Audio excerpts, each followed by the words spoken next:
ਸਤਿ ਸ਼੍ਰੀ ਅਕਾਲ ਜੀ ਸਾਰਿਆਂ ਨੂੰ। ਹੋਰ ਕਿਵੇਂ ਸਾਰੇ? ਅੱਜ ਜੀ ਆਪਾਂ ਜਿਹੜੀ ਵੀਡੀਓ ਬਣਾਉਣ ਲੱਗੇ ਆ ਉਹ ਲਾਈਨਿੰਗ ਦੇ ਕਲਰ ਹੈ ਜੀ।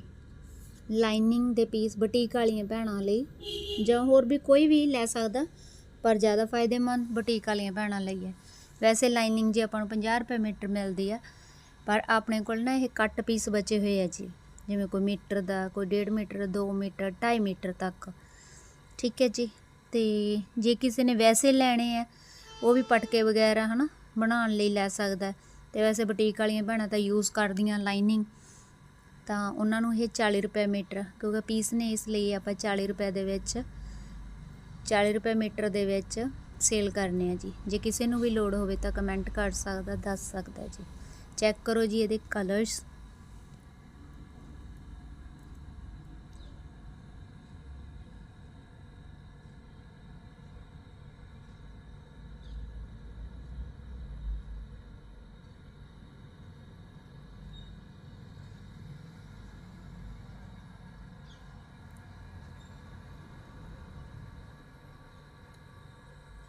Thank you.